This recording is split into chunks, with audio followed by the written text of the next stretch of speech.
और इसमें गुरु का क्या महत्व है?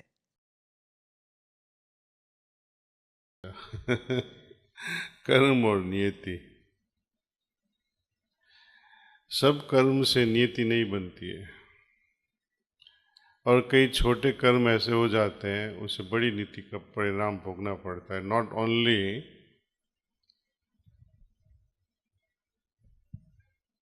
व्यक्तिगत रूप से, लेकिन सामाजिक रूप से भी उसकी असर पड़ती है।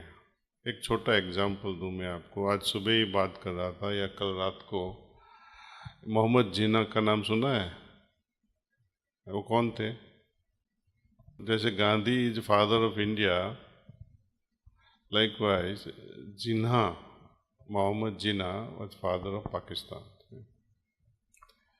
आपको पता हो या ना हो पता नहीं, लेकिन फिर भी स्टोरी जानने जैसी है। उनके फोर फादर्स सौराष्ट्र से थे, गुजरात में, और वो मछली का धंधा करते थे। तो गांव के लोग उनको पसंद नहीं करते थे, हट कर देते थे। ये लोग जीना है, जीना मीन्स छोटे लोग, इसलिए उनका नाम जीना था, जीना भाई, छोटे भाई। और मजाक करते थे लोग उनको, छोटी नज़रों से लोग देखते थे कि कैसे लोग हैं, अपमानित हुआ करते थे बार बार। तो उन्होंने इस्लाम अपना लिया। ये भी एक तरह का कृत्य हो गया ना, कर्म हो गया किसी का। किसी ने कुछ बोल दिया, हजारों लोग बोलते रहे उसको, तू बेवकूफ़ है, तू बेवकूफ़ है, तू बेवकूफ़ है, हो गया। और 2-3 पीढ़ियों के बाद जब बच्चा पैदा हुआ, और इसका असर देखो आप, छोटी चीज़ों का असर कितना बड़ा परिणाम लाता है। हमारे कृत्य भी बहुत छोटे होते हैं, छोटे छोटे कामों से ही अपनी नियति बनती है। हम छोटे काम देखो, अब ठीक से खाओ, खाना ठीक से नहीं खाओगे तो अपचा होएगा, हेल्थ बिगड़ेगी। ईश्वर के स्मरण में खाओगे तो और हेल्थ इम्प्रूव भी होएगी, सात्विक बनते जाओगे। ये छोटी छोटी भी है ना बातें। पढ़ाई करो, थोड़ा पढ़ो, लेकिन पूर्णता से पढ़ो, समझ के पढ़ो। थोड़ी थोड़ा काम परफेक्टली करो। तो ऐसे ही हम नियति बनाते हैं। हाफिजात कर दिया तो कुछ याद भी नहीं रहेगा, और जितना भी याद रहेगा थोड़ा समझ थोड़ी आएगी, पूर्ण समझ नहीं आएगी।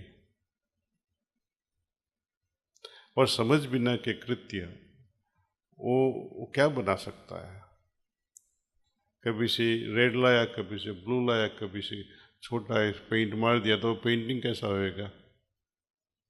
परफेक्ट नहीं होएगा ना। तो जीवन का पेंटिंग भी ऐसे ऐसे, कहीं पे कलर लगाया अपने जीवन में, कहीं पे छोड़ दिया, तो जीवन एकदम बेकार सा बन जाता है। ऐसे ऑर्गेनाइज्ड जीवन किसको कहते हैं?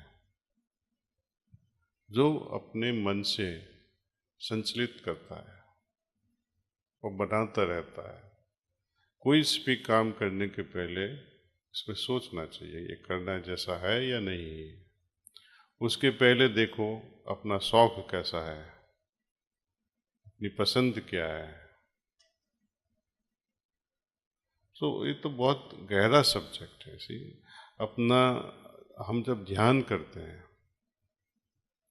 सुबह ध्यान किया, शाम को सफाई की, रात के समय हम प्रार्थना करके सो जाते हैं, और एडवांस्ड स्पिरिचुअल प्रोग्रेस के लिए हम point A meditation B cleaning करते हैं, 9 o'clock यूनिवर्सल प्रेयर भी करते हैं। उसके साथ साथ सतत स्मरण, कांस्टेंट रिमेम्बरेंस भी रखते हैं। सुबह का ध्यान ही नहीं किया और ढंग से नहीं किया तो कैसे दिन जाएगा? जैसे हम आप शर्ट पहनते हो ना, ये पहला बटन है ना, उसके बदले ये आ गया, तो नीचे तक खत्म हो जाएगा, बेकार का हो जाएगा। पहला स्टेप गलत लेंगे हम तो पूरा दिन बिगड़ जाएगा से। तो अच्छे ढंग से शुरुआत होनी है, इसलिए हमारे माँ बाप ने इतना ट्रेनिंग दिया है, सुबह जल्दी उठो, पूजा पाठ करो या नहीं तो ध्यान करो, बाद में दिन की शुरुआत करो, स्नान करने के बाद करो ये सब। शरीर की स्वच्छता पे ध्यान रखो, वो भी परफेक्टली करो। हम करके पानी डाला थोड़ा, वहाँ को बोल दिया मैं ना लिया, वो बेकार है। किसी को खुश करने के लिए कुछ नहीं करना है। हाँ, हम जब अच्छा काम करेंगे अपनी खुशी के लिए तो दूसरों को भी खुशी मिलेगी। सी तूने परफेक्टली काम किया तो माँ बाप खुश तो होंगे ही ना। तो ऐसे हम every little step, every little thing we do has to be perfectly done से, नहीं तो मत करो। दाजी, वैश्विक स्तर पर कई अपराध होते हैं और हम कहते हैं कि ईश्वर सब कुछ देख रहा है और न्याय करेगा। लेकिन दूसरी ओर हम कहते हैं कि भगवान का मन नहीं होता। तो क्या न्याय गुरु ही देता है? न्याय हम खुद ही देते हैं अपने आप ही एक्टर है, आप ही जज है। पनिशमेंट करने वाला बाहर कोई है ही नहीं। अंदर जो है अंतर्यामिन आपकी हर सोच को जानता है और आप बाद में क्या सोचोगे वो भी जानता है, क्योंकि उसको पता है आपकी नेचर कैसी है। और सब चीज़ों के साथ अपनी अंतरात्मा या अंतर्यामिन वो कोऑपरेट करता है। किसी का तो खून कर देगा ना तो आत्मा चली जाएगी नहीं तेरी, तेरा हाथ तोड़ नहीं देगी कि तू मत कर, पूरा सपोर्ट देगी। कब तक? जब तक बुद्धि नहीं आए तो सुधरे नहीं। ये फ्रीडम भी हमको दी हुई है। किसी को फोर्सफुली बल से चेंज नहीं किया जा सकता, नहीं तो वो बलात्कार हो जाता है। एग्जाम्पल श्री कृष्ण भगवान, अवतार पुरुष, सर्वशक्तिमान, सर्वज्ञानी, फिर भी दुर्योधन या दुशासन या धृतराष्ट्र का मन नहीं बदल सके, क्योंकि ईश्वर ने जो मन दिया है ना उसको टोटल फ्रीडम के साथ दिया, जैसे कैसे यूज करना आपका फर्ज है। तो उसका परिणाम भोगना हम ही लिखते हैं। अपने नियति हम ही बनाते हैं और कोई नहीं बनाता है। कई बार और लोगों के काम से भी हमारी नियति बदल जाती है। जैसे राम और सीता, वो तो अवतार पुरुष थे, दोनों के कोई पूर्व संस्कार नहीं थे कि भुगतना पड़े, तो उनको क्यों भोगना पड़ा?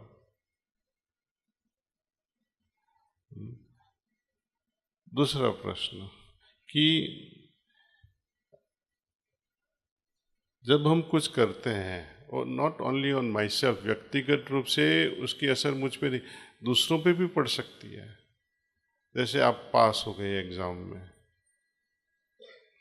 और अच्छी पोस्ट मिल गई है आपको और 1 करोड़ महीने के बनाते हो,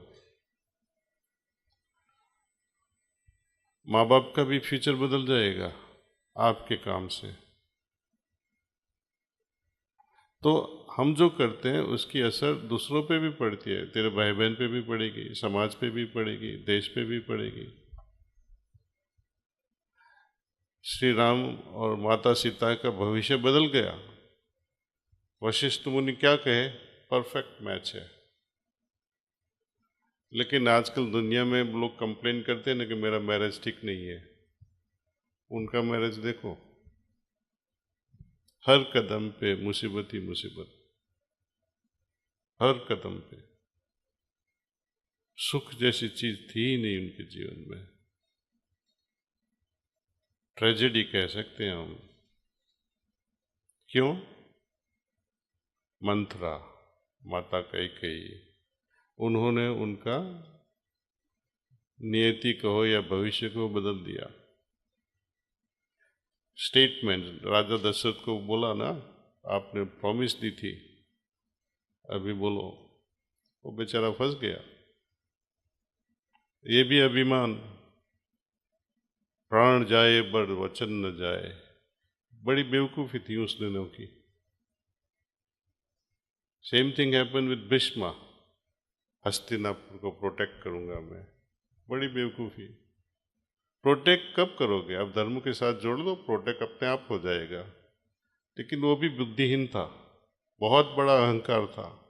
मैं प्रोटेक्ट हस्तिनापुर को करूँगा, मैं जहाँ आ जाता है खत्म।